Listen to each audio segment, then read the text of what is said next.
Okay. Okay, so TikTok live streams have gotten worse, I think. About a year ago, I made a video on the wacky world of TikTok live streams and what various grimblies and creatures roam within its musky environment. Now, it's been a year, which means that the entire environment of TikTok live streams has had a whole year to mature. We were in 5th grade at one point, and now... shit, we're about to graduate elementary school. Last time we saw our friend Galaxy Kid, he was freaking out about not having people send him galaxies while he built a card tower. And we saw a variety of other TikTok live streams that were designed to either trick, goad, or just beg people for money on TikTok. So I've dove back in, and we're gonna be taking a look at how TikTok live streams have developed over the past year. Starting with, first, edging streams. Not that kind, okay? Not that kind. Couldn't think of a better name, but you're gonna understand why I'm calling them this. This type of TikTok live stream is great because they set up a scenario where the streamer is about to do something and they keep the viewer on the edge of their seat. And they often require certain donation goals in order to do the thing. Why is this different than something like a Twitch stream with normal donation goals? Well, 90% of the time, the stream revolves entirely around that goal. There's no funny commentary or any other entertaining aspect to the stream. It's literally just the streamer hyping up the big finale, the big kahuna, or in the case of this stream, popping that big fucking balloon. The biggest balloon that you've ever seen. I don't even know what this is made out of. I bet you're wondering what's gonna happen if they pop it. They're not going to pop it. Ever. Now, how do they get away with just not popping the balloon? It's right there. It's ready to be popped. But they create a little bit of drama between the characters on this live stream on when to pop the balloon. 5! Bro, we need more people. No way, guys. Wait, wait. Hold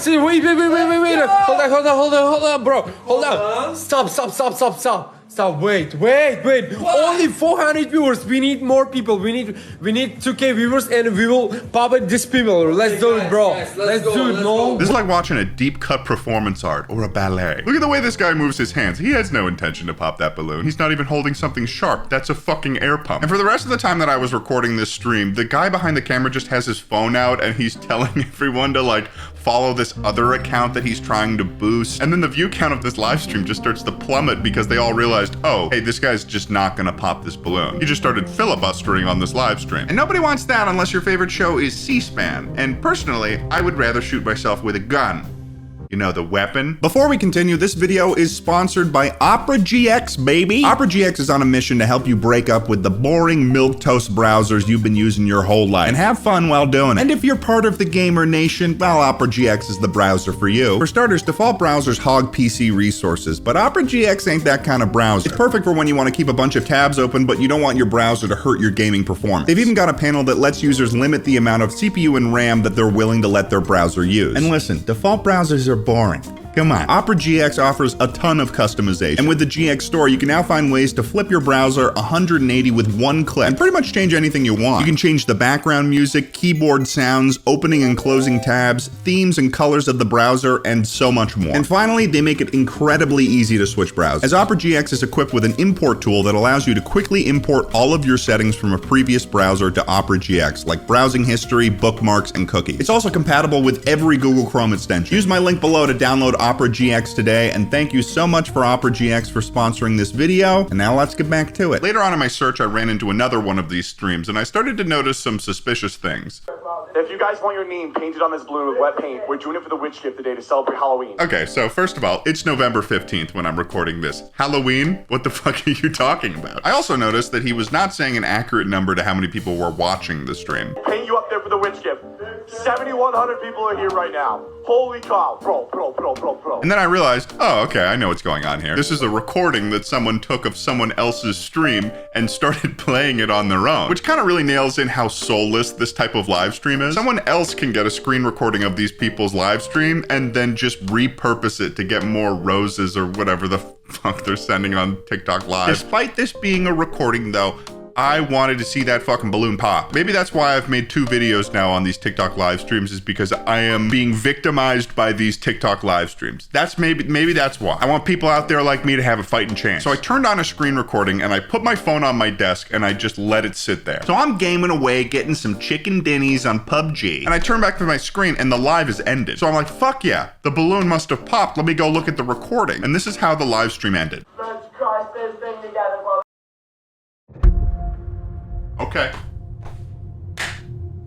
All right. They ended it without a conclusion? Are you fucking kidding me? That is diabolical. I'd go as far to say that's dastardly. Yes, I would. That's evil. It's not necessarily because I didn't get to see the conclusion and that I didn't get to see the balloon pop. I would have loved to. I would have been delighted. I would have even been charmed. But I'm just thinking of all those poor people that were sitting, hundreds of people that were sitting in the live and sending money so that they could see the balloon pop, and that person just grabbed all their money and fucking went for the hills? Are you kidding me? Imagine little Jimmy just yay high, got his mom's credit card, he's spending money, he's spending cash, and the live ends and all he sees is his reflection in the black mirror of his own sadness. Are you kidding me? If I was little Jimmy, I would run for the hills. I'd get one of those sticks, you know the ant that's ready to like run away? Some bread in there, some jam, $20, going for the hills. That's where I'm going. I'm leaving town. It's messed up, but the lies don't end there. The next live stream I found was this person who posted a TikTok in a convenience store saying this.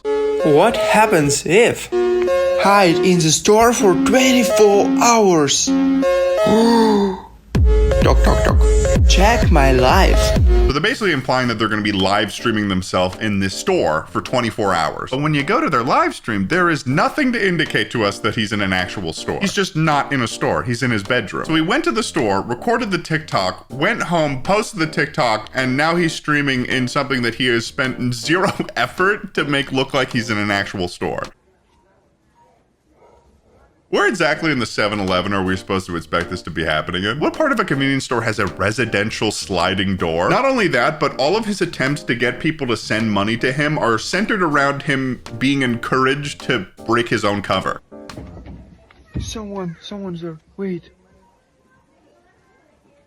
Hello? So there is no way that he would not be caught doing that. This guy's got Sneak 100 and the universe that he is living in is Skyrim. Hello? Did you just hear that? Yeah, that was weird. Can you go see what that was? Yeah, it sounds like somebody's in the back. I'm gonna go look.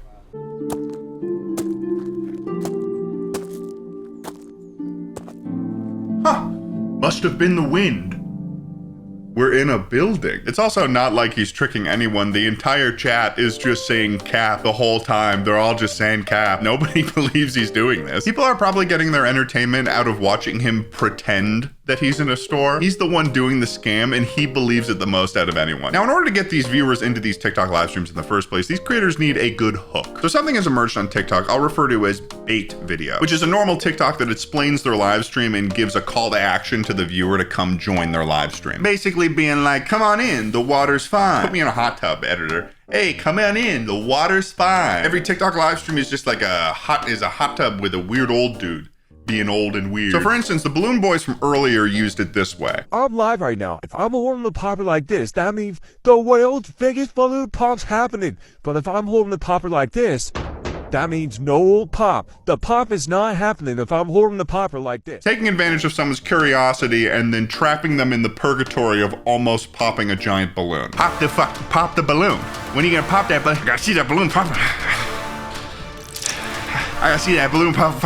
Some have figured out how to use this technique for evil. Evil with a capital E. As in E for evil. Introducing the final boss of every bait video I have ever seen on TikTok Live. Spike Hair, or just Spike for short. That's not their real name, but hey, that's just business. Because that is sharp hair, and don't style it that way if you don't want to get called Spike. That's just what happened. Now, Spike is smart, real smart, because like other TikTok Lives, he's tapped into the inner rage of the internet. They've tapped into the vibrations of a kindergartner teasing you on the playground. And they use this teasing against every person that has questioned a lie that they have been telling for God knows how long. And that lie is that they don't blink in their live streams. You closed your eyes to sleep, so technically you blinked? That's so cap because I don't blink. See, look, this me not blinking right here. I have not blinked for 14 days. You can even check my live if you don't believe me. This makes me want to commit arson. I want to burn the house. The house. I want to burn the house down. The White House. Nope,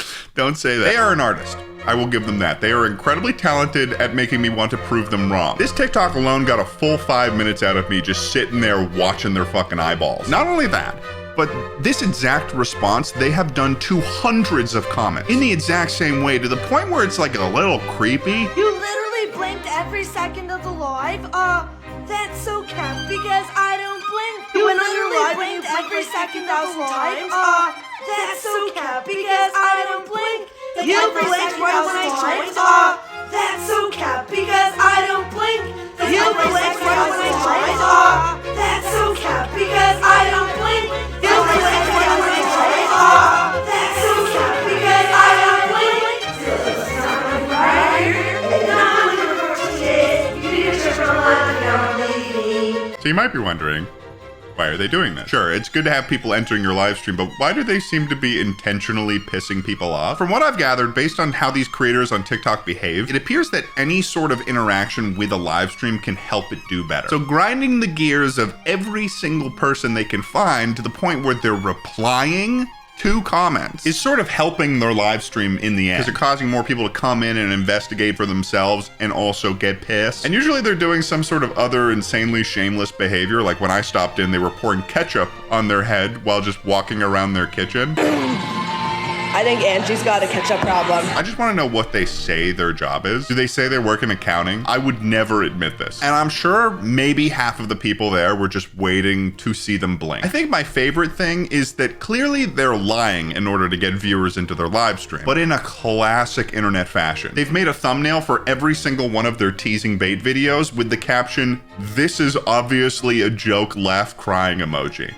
Huh? What is the joke exactly? It's not sarcasm. You're not being facetious. You're just saying the same statement over and over again. What's the punchline? That you lied? Okay, moving on. On the last video, I talked about all of the various reverse psychology streams that exist on TikTok Live. You've got Galaxy Kid, the massive amount of sleep streams where like, oh, don't wake me up. Don't send money to wake me up. And then the ones where they pitted politicians against each other in like weird cartoon races. Since then, the reverse psychologists have taken something that is a little bit near and dear to all of our hearts and has never been corrupted before. That's right, I'm talking about Minecraft.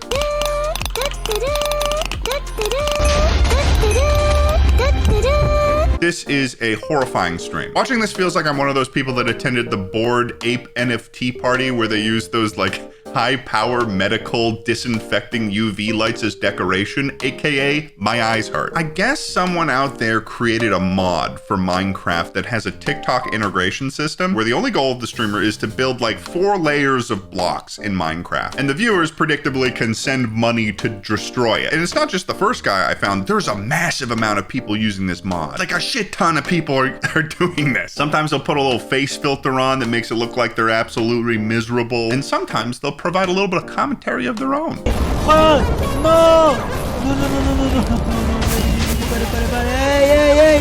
It's like a modern day retelling of Sisyphus. This man is doomed to continue building these blocks in Minecraft for eternity. And there's another stream that is very similar to that tale, like this GTA 5 mod where the streamer is doomed to keep running up a hill, and the viewers are sending cars down the hill trying to knock him down. Yo, K, listen. Don't do that, K. Don't do that, K. Yo, Chrissy, don't. I will admit, this one feels less like they're clocking in for misery for hours at a time. This feels more like that one Fall Guys map, which is pretty sick. Personally, I don't know if I could do this for more than an hour, so I hope that they're making like a shit ton of money. No, actually, I don't. I hope that they're losing money. I hope that their power bill is so expensive running this mod that they lose money. Now, there is one type of TikTok live stream that I have not spoken about yet, but it's arguably the biggest and most prominent TikTok live trend that has happened this year. It has in many ways taken the TikTok live streaming community by the balls and is milking it dry. This trend, of course, is the NPCs. Roses, oranges, lemonade, burgers too. These are the most dedicated of TikTok live streamers. Those who have chose to dive so far down the rabbit hole of TikTok live that they have forfeited their own humanity. Don't know what I'm talking about? Watch this. Roses, roses. Smells almost as good as Monster. Roses. This is basically where someone is pretending to be an idle character in a video game. And when people send them money, they'll say a specific line from their character, whatever it is. And apparently, if you're successful at this, you can make a lot of money. One streamer in particular, Baby Doll, who you may have seen before online, has made around $3,000 on average from one day of streaming this stuff at her peak. But what they don't really talk about is how awkward things can get in between donations.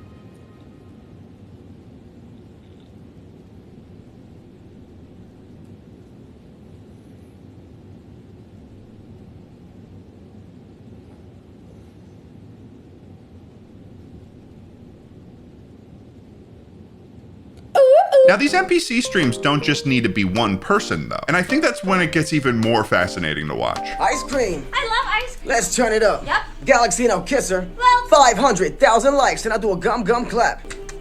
Corn. Corn. First gifter.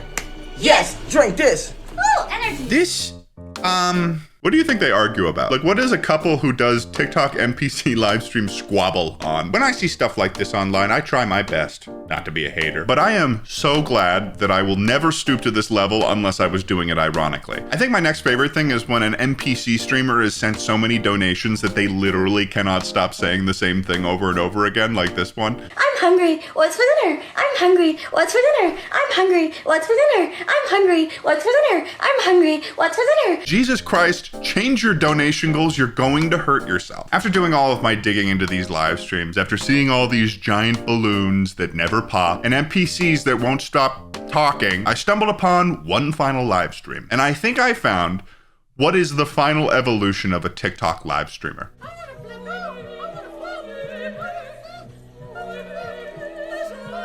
This is the final stage of a TikTok streamer's life cycle. They begin to morph into the very essence of what they seek. Just a human person that pays taxes, who has placed themselves in a giant sewn suit with balloons on the inside, wandering around a set seemingly inspired by TLC's popular hit show, Hoarders. And you'd think that this is unique to this live stream until you start listening to what they're saying. They are still, even in this sorry state, asking for a galaxy. It never ends. And when they're done, they get out of the suit, they put it in their closet or wherever they keep it, they go downstairs and they have to make themselves a meal and they have to go to bed that night. And this is their job. And I think that's kind of beautiful. So to answer the question, have TikTok live streams gotten better? Have they matured? Yeah, no, they haven't. They absolutely have not.